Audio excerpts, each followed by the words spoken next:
Welcome each and every one of you to episode number 6 of my run through Resident Evil 4.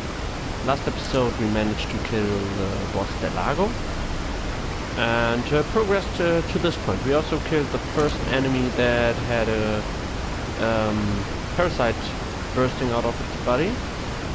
So right here I kinda wanna kill this guy with the sniper rifle. That's not too easy. Well, it's not hard, but I think it's not worth the trouble, but I kinda like to take every opportunity to use my sniper rifle from afar.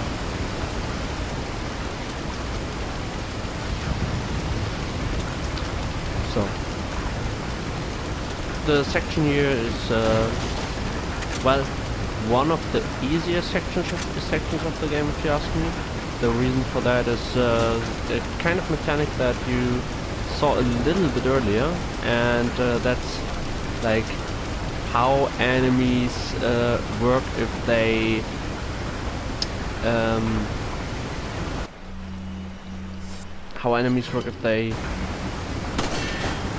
are close to somewhere where they can drop off. So here we have to just shoot the crates. Playing this for the first time I thought I had to aim for the ropes. Thought that was pretty hard, but actually it's not necessary to hit the ropes. You can just hit the crates anywhere you want. Here a little shiny thing, that's the treasure. Another 10,000 bucks for upgrading our weapons in the future. So, what will happen here is I have to... okay, what do I think I'm going to use this one. So I had a fair amount of damage. I think it wasn't optimal to use that kind of healing because that wasn't full healing. And I think the 2 green herbs together would be enough, but at the same time I want to extend my maximum life bar as fast as possible. So, what's going to happen here is I'm going to search for a switch. And I'm going to pull that switch. Once I pulled it, the waterfall there is going to split and there's a passage.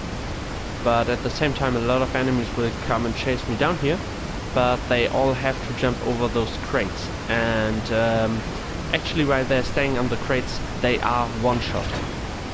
So we're just going there, swapping to the... so they aren't here immediately.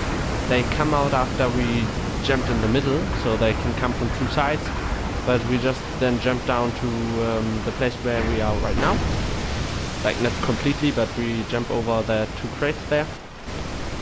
And yeah, then all the enemies have to come over those 2 crates and we can just kill them one by one with 1 shot of our TMP each.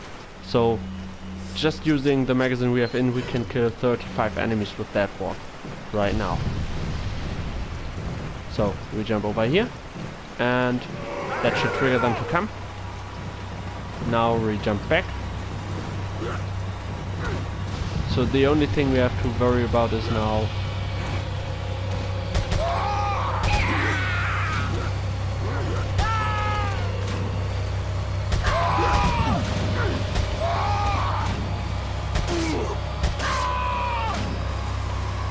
so the only thing you might want to worry about in this scene would be someone throwing stuff at you.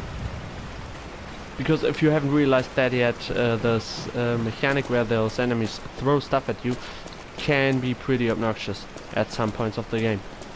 Sometimes they aim like shit, but sometimes it feels like they predict where you're going and it's just really hard to dodge them sometimes. It's surprisingly easy to just pass by enemies compared to fight them. I've obtained an object that resembles a cult group's insignia. Wonderful, Leon. Head back to the church. Ashley's safety is our immediate priority. So, what I wanted to say was, it's surprisingly easy to just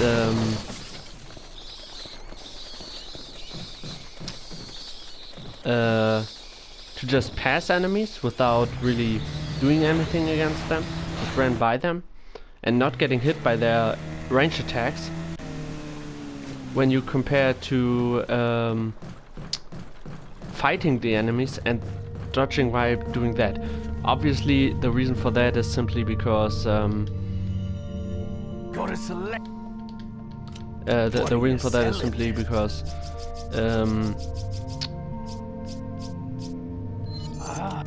when we pass by, we are moving, and it's harder for the enemies to hit a moving target than it is to hit a target that isn't moving that much. But having said that, while we fight, we still move a little bit, but that actually seems to not have too much effect.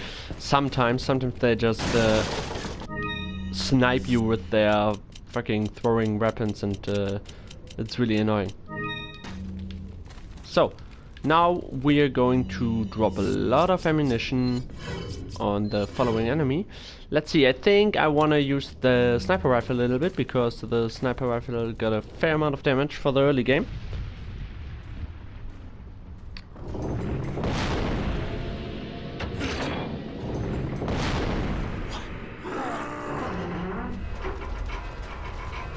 ¡Rápido! ¡Rápido!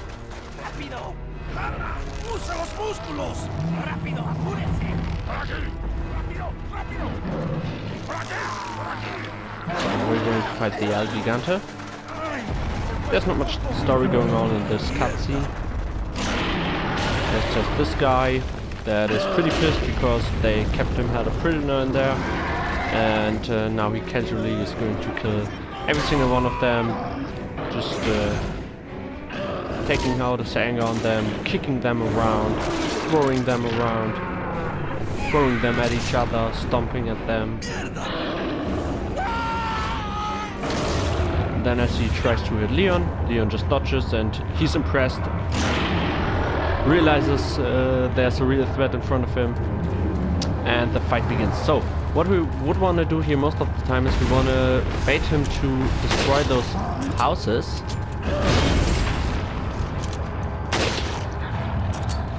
So the reason for that is simply it's easier to collect all those items here, as the buildings are destroyed. It's not necessary, but I think it's a little bit annoying. Oh shit. It's a little bit annoying to always go into the building, collect the items like that. In comparison, it's... So now here comes our little helper. You realize we earlier, you remember we earlier had the dog get out of the trap, and now he's our friend. In this boss fight, if we save the dog, he's going to run around barking at the giant, at the El Gigante, which triggers him to try to chase the dog. And doing that, it gives us time to just shoot a little bit at him. Oh, I missed a shot.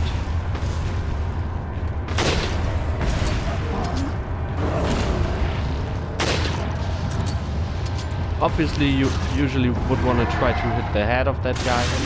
So if you get enough damage, this will happen. I think you get the most DPS by shooting at that thing. But you also get a fair amount of damage by doing this quick time event. And it doesn't take any ammunition to trigger that, so that's nice. So the weapon which I would usually prefer to do this fight is the TMP. The reason for that is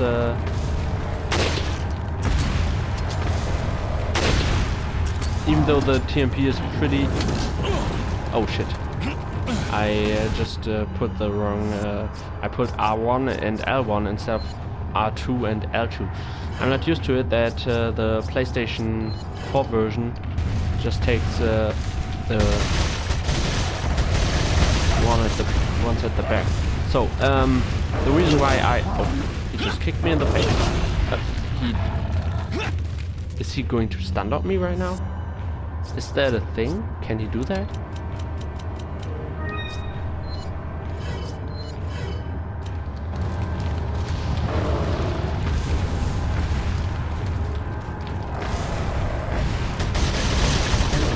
So, you see, using the TMP is way faster, but at the same time the TMP just, well, you lose a lot of ammunition really fast with the TMP. So, ideal at this point of the game, if you didn't upgrade any of your weapons except for the TMP, I think it's still ideal to use the sniper rifle, as the sniper rifle got a really high amount of single target damage.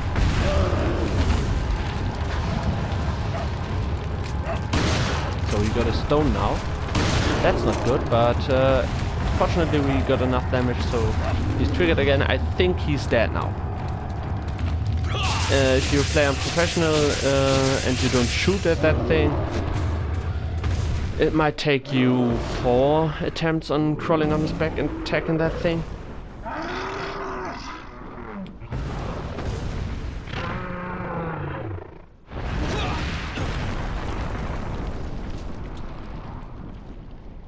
So that was actually the last time we saw that dog. That dog helped us in this boss fight. The enemies in this area are kind enough to let us out, appreciating our victory against the El Gigante. I think they respect us now.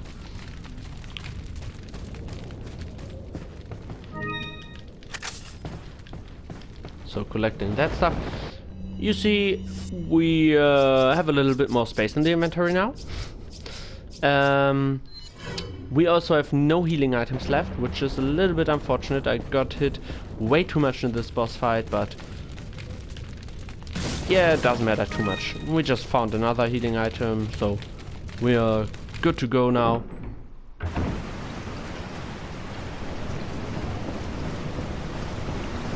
So,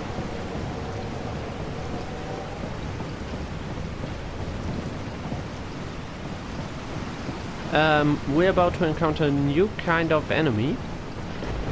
So I think there's a snake. No, no snake. Is there a snake? No. A little bit like it is with the mimics in Dark Souls, in the Dark Souls series. In Resident Evil 4, if you played enough, you will get kinda paranoid with the crates, as you always start to hit twice with your knife, just in case there's a snake.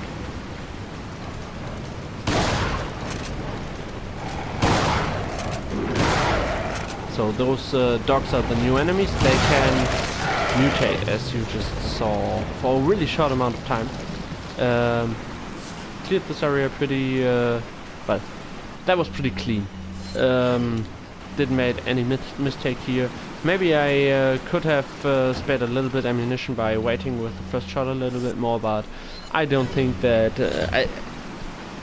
I think I could have saved a maximum of 1 shot there. Alternative way to do this part that may be a little bit more efficient, or maybe suits your playstyle more, is to kill those dogs with the sniper rifle, as the sniper rifle, I believe, is strong enough to one-shot the dogs.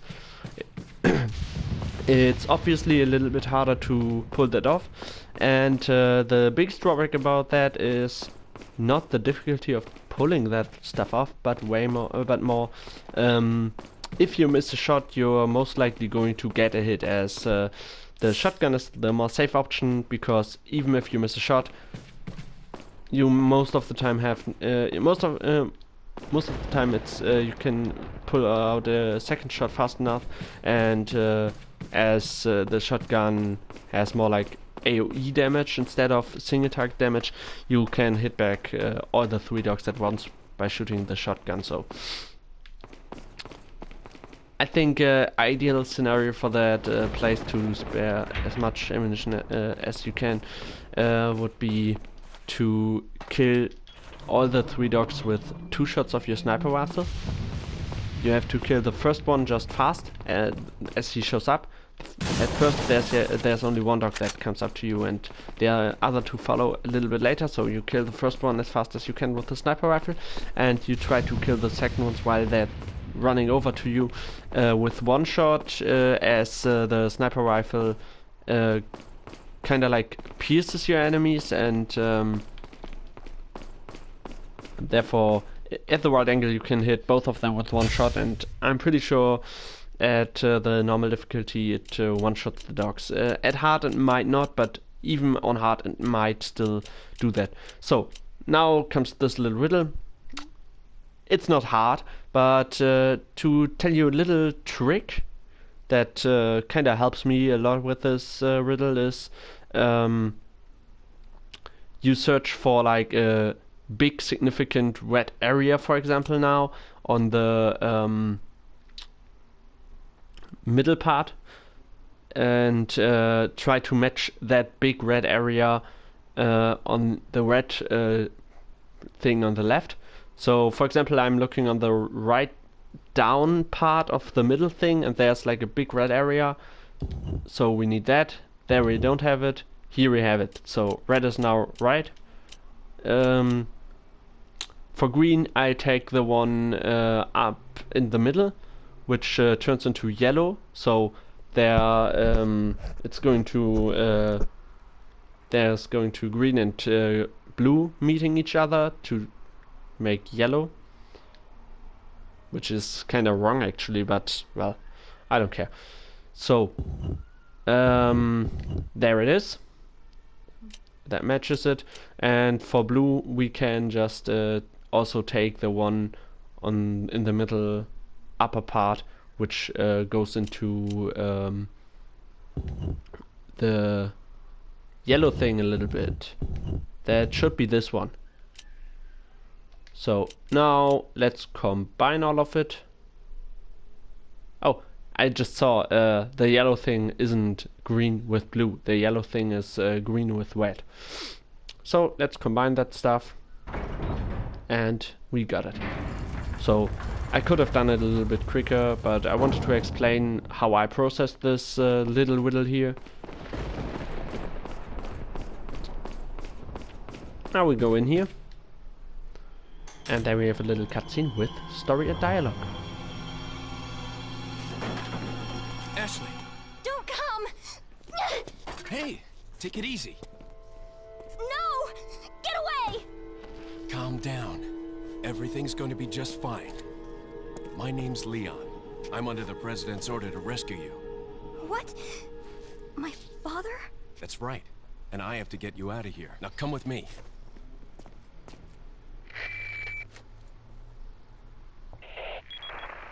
So It's Leon. I've succeeded in extricating my subject.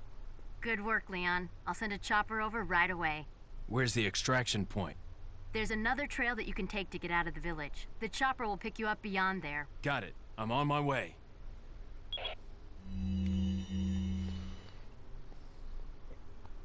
okay, so now we have another instruction how to play this game, because we actually have to control Ashley a little bit from now on.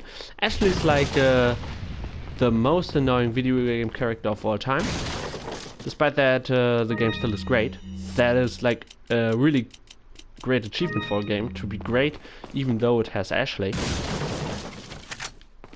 And you will see why, because Ashley is really obnoxious. So let's see. I didn't read the manuals, but Wait. Follow me. okay. The R1 button is for controlling Ashley. By pressing R1 I can Wait. make her stop, and pressing R1 another time Follow will me. make her follow us. So here we get the first glance of why Ashley is so shit. She isn't able to take ladders down. We have to catch her. Every time we go down a ladder, she will stay up there and wait for us to catch her.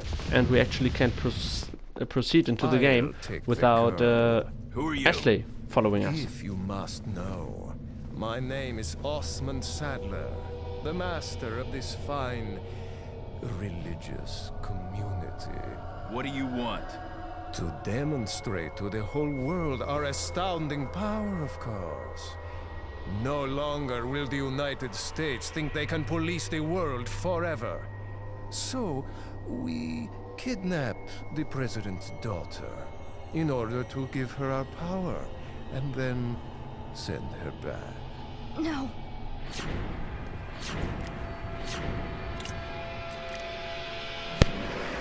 Leon, I think they shot something in my neck. What did you do to her?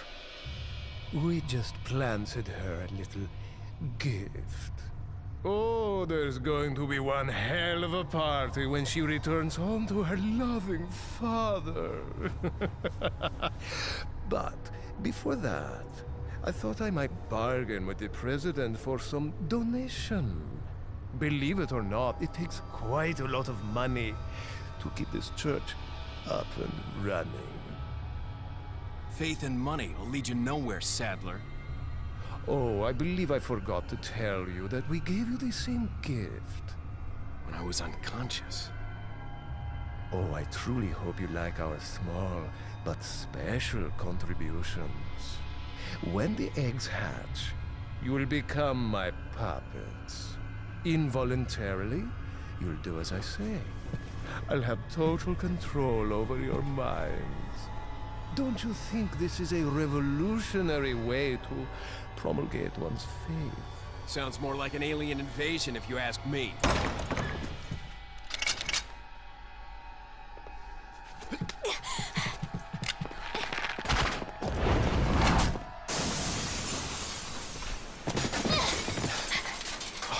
You okay? Leon, what's gonna happen to us? Don't worry. We got into this mess, we can get out of it. So, that's the end of chapter 2.2. So, I guess that's a good point to end the episode. Yeah, I hope you enjoyed the episode, of course, as every time, and I'm going to see you in the next episode. Goodbye.